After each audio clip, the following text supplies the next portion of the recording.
If you've got a Bible with you, either on a device or a hard copy, then you may know, if you've been journeying with us over these last few weeks, that we're in the book of Philippians, Paul's letter. So if you can turn to it, it's in the New Testament, if you're not sure where to find it.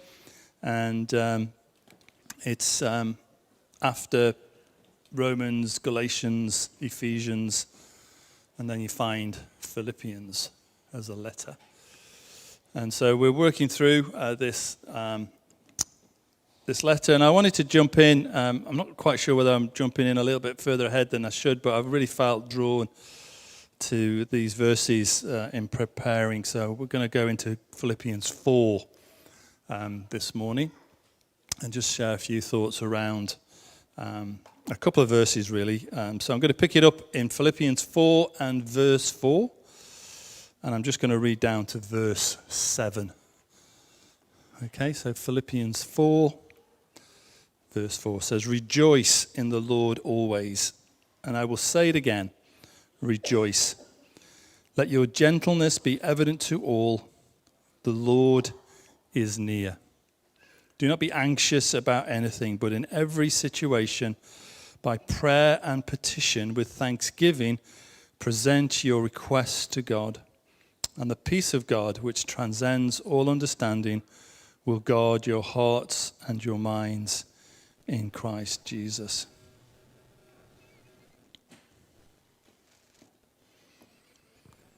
I don't know whether you can think of one word that would capture the emotional mood of our day right now.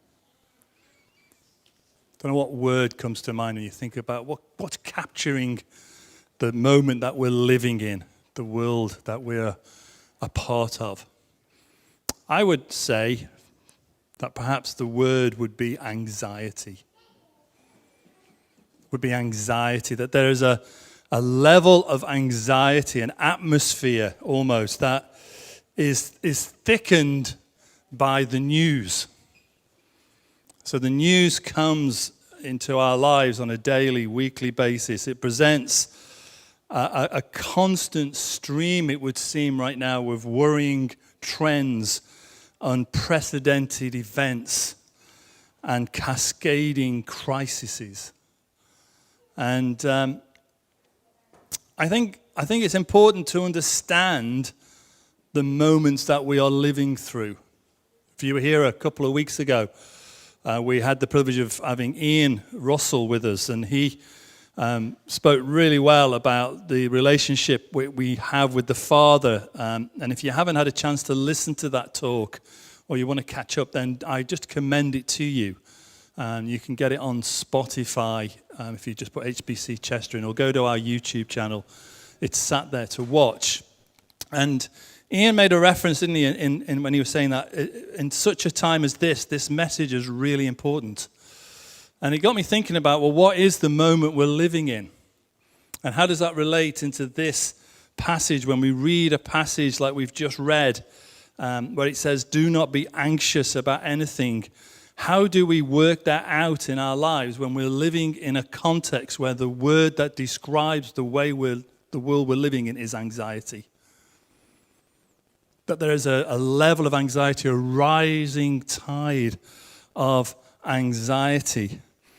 And we are absorbing, and some of this is just fact, isn't it? We absorb so much information into our lives, not just through media, i.e. TV and news, but primarily these days through social media and through the devices that we hold in our hands, those digital devices that connect us to the internet in such a way that we would never have imagined. On my Facebook news feed this last week, and I think it's to do with the 100 years of the BBC, a clip came up, and it was from 1976. So I was 10 in 1976. And for some of you in the room, that does feel like a long time ago, I'm sure. But for others in the room, it doesn't. And it does. And it was a clip from Blue Peter. which was one of my childhood favorites, and still a show that goes on. And it was a clip of two of the presenters, and you'll remember these names if you're of my generation, of Peter Purvis and John Noakes. Some of us in the room will remember those. Others are like, whoa, who are they then? Just Google John Noakes. He was a hero of mine, with Shep, the dog. Anyway, Blue Peter. So, but in this clip, they're describing the very first cable-free telephone. It is an amazing clip where Peter Purvis goes into the Blue Peter garden, which is maybe 200, 300, 400 yards away from the main room where they're filming it. And he goes with this telephone, and it's attached to this bag, this satchel, and he has to clip a button to get a 0, and then he dials the number, and then John Noakes picks up the phone, and they're having this conversation. They're like, I can't believe it. I'm walking around the garden with this telephone. And then they make this comment. He said that the inventor thinks that someday in the future, everyone might have one of these devices. Little did they know that these devices control our lives. Let's be honest about it. If you have a smartphone, some of you are wise and maybe don't. But for those of us who are living in this generation, particularly the younger you get, sat in the room, the more perhaps you access devices. And so these devices, this world that we live in, I think is fostering and encouraging and creating this anxious world that we live in, because we just have a way of communicating, a way that overlaps into our real life that's part of the digital world, where it's impossible, it seems to me, to have conversations without polarization. It seems impossible to actually express nuance in terms of stuff that's happening, because we can't have that sort of conversation in 140 characters on Twitter. Or we can't do it through just an Instagram post. And yet, those are the things that are influencing particularly the younger generation. And I guess it's really important for us to understand in this context that I was reading, and a lot of what I share this morning comes out of some listening and reading around an author called Mark Sayers. Mark Sayers is an Australian pastor based in Melbourne. And I've been listening to him now for the last 5 or 6 years and reading some of his books. And I guess that many of us struggle with this right now, that we've just lived through these last 2 or 3 years, and we're all craving for some level of normality. Thinking back to what life was like in 2018 and 2019. And yet the reality is that I don't think that we are going to go back to any sort of normality, even if 2018 was normal in itself, because it wasn't, if you think about it. Because for many of us in this room, we were just beginning to process the fact that we'd gone through Brexit, for example. And Mark Sayers has this phrase that I think is really helpful to help us understand the seasons that we're living in, the moment that we're living in. And he calls it a gray zone. And he gets this from warfare, modern warfare. Historically, you would have thought that war, had clear demarcations. This was a time of war, and this was a time of peace. But actually, modern warfare doesn't have that luxury. He uses the invasion of Ukraine, or particularly the Crimea, in 2014, if you remember when that happened. When that happened, there wasn't really a lot of understanding as actually the Russians were annexing Crimea. They were doing that. People didn't think they were doing it. They didn't realize these were soldiers turning up. They were dressed a little bit differently, but they were troops without badges. And there was like this gray zone between war and peace. And I guess that's been accelerated, particularly as the Ukrainian conflict has expanded and grown, and we're now living in this season where Russia, we just don't know what they're going to do. And so we live in this gray zone of war and peace. But that gray zone describes actually, I think, the season that we're living in as particularly the Western world, where one era of life is transitioning into a new era of life.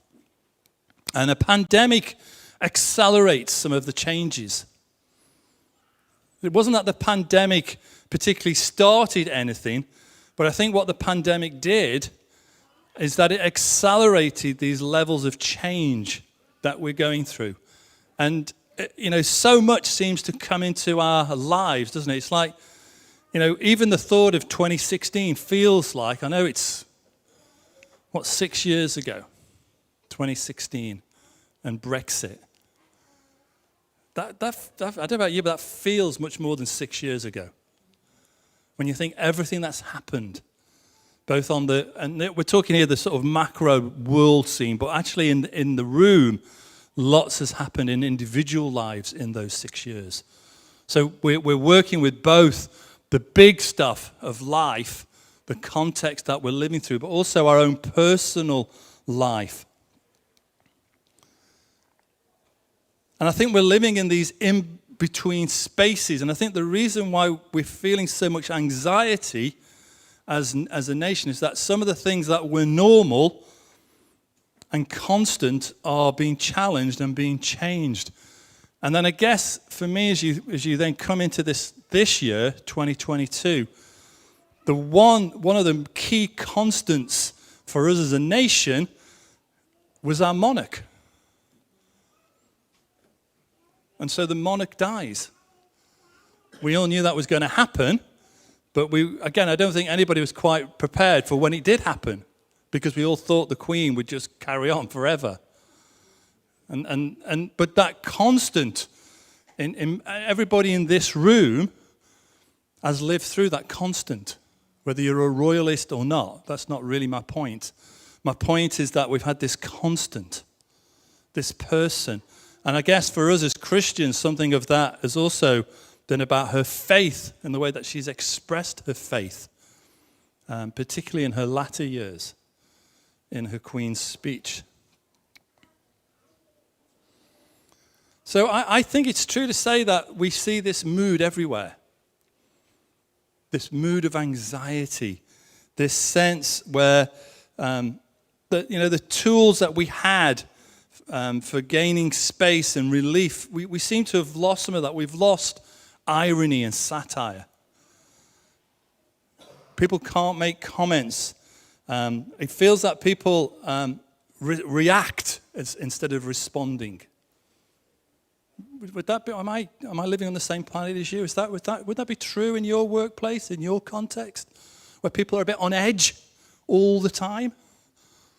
And so we're living with that, and we're struggling with that personally, and that taps into our own personal journeys and personal spaces. And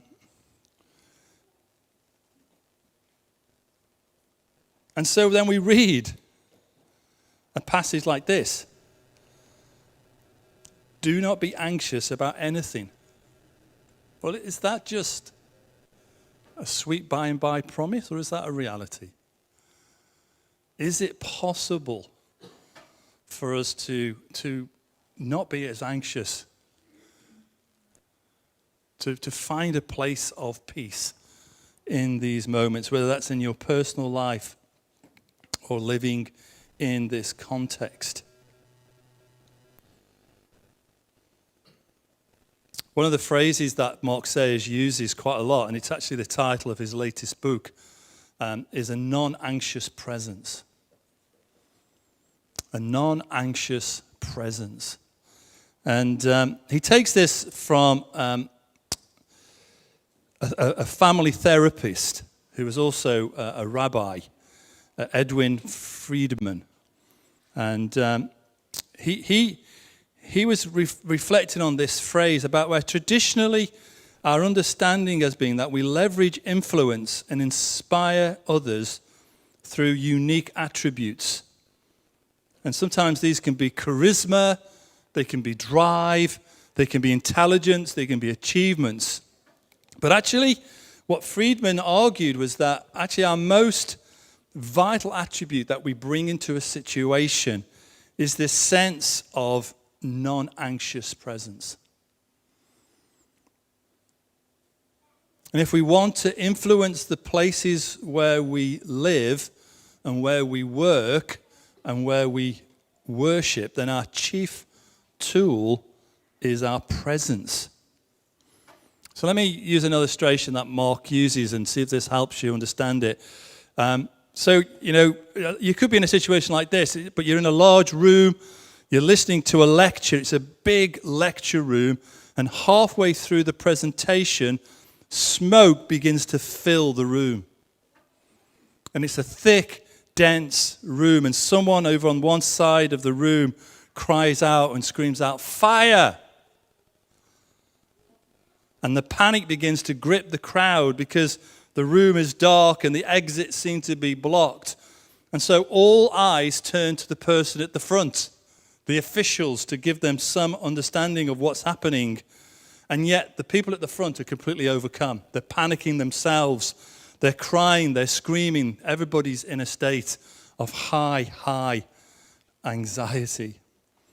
But then a woman emerges from the crowd, walks up to the podium, takes hold of the microphone, and in a calm and firm voice tells everyone there's an exit at the back. And so she asks the people to leave through the rear door in an orderly manner. So in this scenario, who's the leader?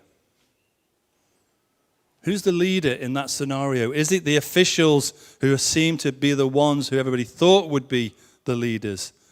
Or actually, is it the person with the non-anxious presence? The one who stays calm. If you go back to the passage in Philippians 4, there's a phrase that I think we can quickly overread and overlook in the context of these verses. When we're talking about do not be anxious, and we're talking about prayer and petition and thanksgiving, and we're talking about the peace of God. All of those are true, but the phrase that is so important to understand is this phrase, the Lord is near. The Lord is near.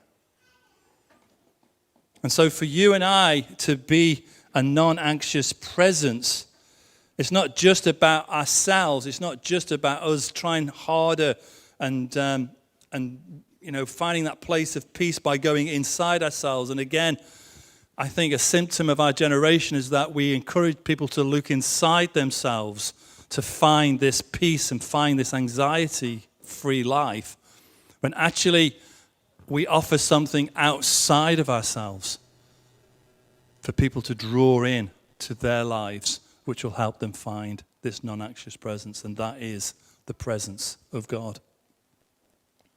It's the presence of God. So we can only be a non-anxious presence in any situation when we're filled with God's peaceful presence. It's God's presence that enables us to be the non-anxious presence. There was something very special about King David. I don't know how much you know about King David from the Old Testament, one of the key characters. And before the moment of his anointing, if you know the story, it was played out in front of his family. But they thought so little of him that they didn't even invite him to meet the prophet when he turned up at their house. David wasn't in the lineup of brothers. But David was in a hidden place. He was in a hidden place where, in that hidden place out in the fields, looking after the sheep, he was encountering the presence of God. And we see that in his life as it rolls out later, and particularly we understand it from those moments where we see insight in Psalm 23 particularly about David's understanding of being a non-anxious presence.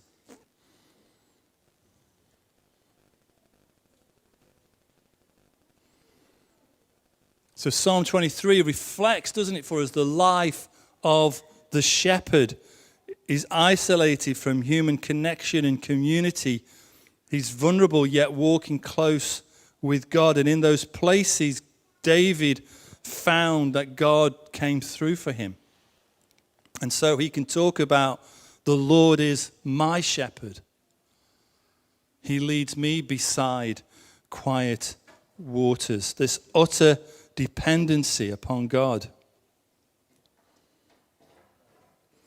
I've always thought it quite funny that God would use the imagery of sheep to describe his people. He could have used anything, couldn't he? He could have used cattle. He could have used other animals. But he uses sheep. And I think it's quite funny that he uses sheep, because sheep are particularly highly anxious animals. If you've ever been on a walk in Snowdonia or the Lake District and you come across a group of sheep and you sort of move towards them, they scatter quickly, very differently than perhaps a herd of cows who can sometimes gather up and gang up and chase you. I've had that experience in the Lake District. But sheep, you know, they have this anxiety, which is why you have to keep your dog on a lead when you go out into the countryside. Because if you put a dog, the sheep will get so anxious that they'll have heart attacks and die. Sheep, these is what God describes as you are sheep to God. And as sheep, the way that the sheep cope with these moments of anxiety and stress when it ripples through the flock is the presence of the shepherd. It makes all the difference to the sheep. The presence of the shepherd makes all the difference to the sheep. I have to say this at least once for the next few months. When we were in Israel, but when we went to the shepherd's field just outside Bethlehem. And so there's a whole focus on the sheep and the shepherds and the story there, which is obviously of the angels coming down. But we were talking about shepherds and how shepherds, when they put the sheep into the pen, they usually didn't have a gate, because the gate was the shepherd. The shepherd would sleep across the gate. So when Jesus says, I am the gate, it's in the context of him being the shepherd. John 10 is all about Jesus, the good shepherd. And so we saw in another part of the pilgrimage this pen of sheep, and there were real sheep in there, but there was no gate on the gate pen, because that's where the shepherd would lie down at night and bring peace to the sheep. So when a wolf or a bear or would come and would seek to attack, it was the shepherd. And that's what David, going back to David, learned, didn't he? David protected his sheep. And Jesus comes as a good shepherd and lays down his life for the sheep. We are the sheep.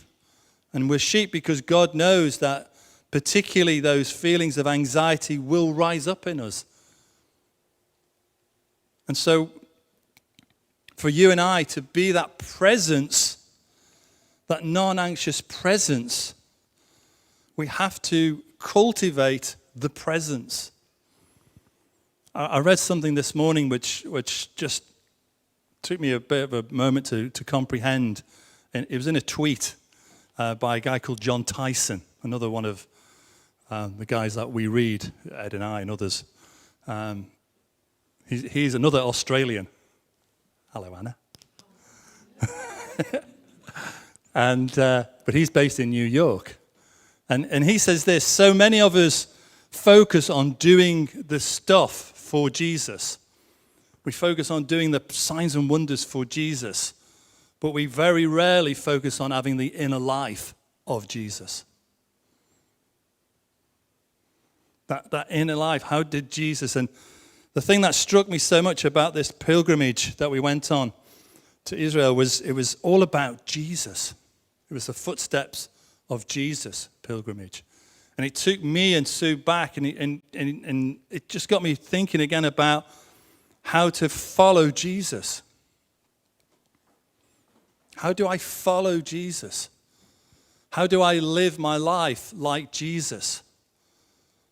How do I become like Jesus? How do I do what Jesus did? Well, all of that, I think, is wrapped up in this understanding that we need to be filled with God's presence.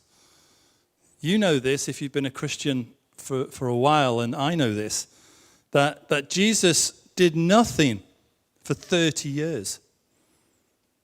I was overwhelmed by that thought when we stood in Nazareth, and we were in this place which archaeologists will say was the home of Mary and Joseph, where Jesus lived as a child and then as a young adult, in complete obscurity for 30 years.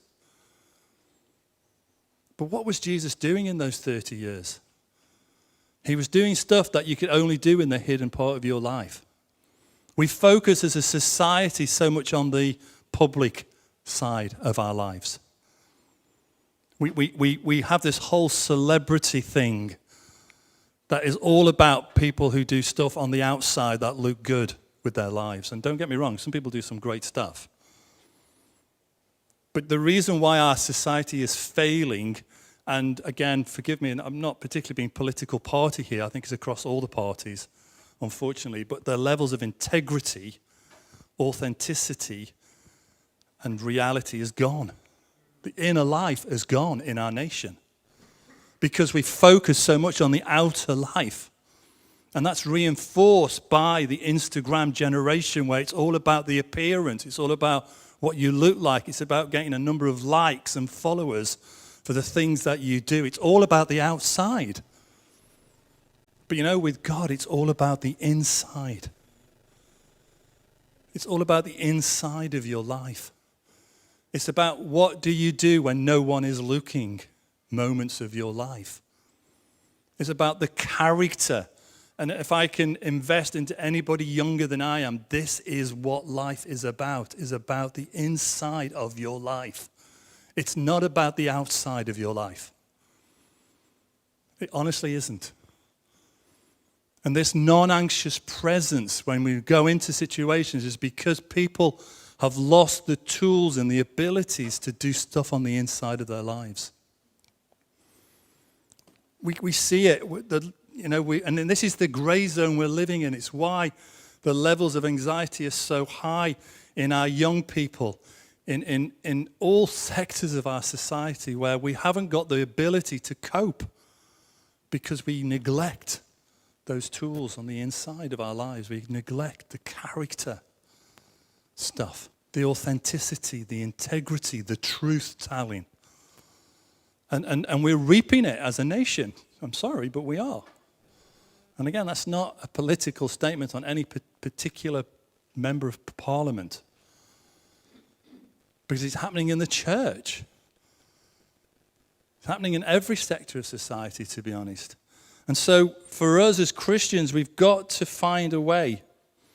And I think we have to find a way together to be this non-anxious presence, because I don't see things changing any quickly. I don't see 2023 becoming this amazing light on a hill year when everything's going to get back to some level of normality. I don't think it is. But what the world needs, what society needs, is a non-anxious presence. It needs you and me. And Mark Sayers has this as a statement, and I spoke on this a couple of years ago at a Fresh Streams conference, that crisis always precedes renewal. Crisis always precedes renewal. That happens in the natural world, but it also happens in the spiritual world.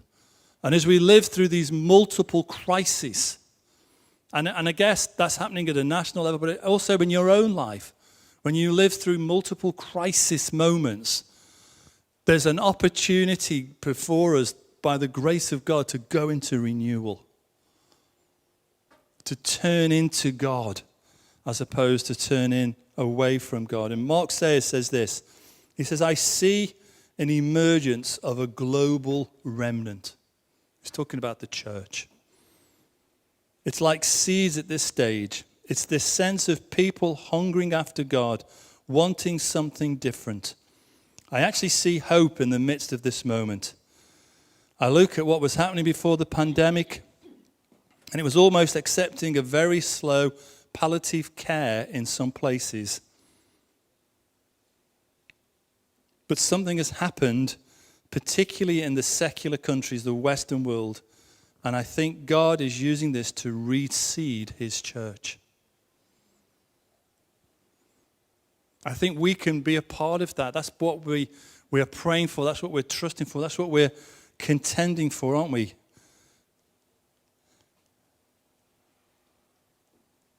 But in it, God wants to do something new in us, individually, corporately, and I think across his church.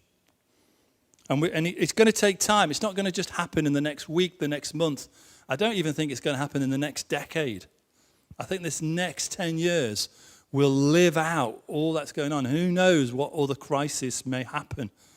And the problem with the way the world is right now is that any crisis that happens in a particular place in the world, we get it instantly, don't we, on our phones. So even over the last 24 hours, a huge crisis in South Korea. 150 plus people killed in a crush, mainly 20-somethings on a night out. And I open my phone and it's there, headline straight away.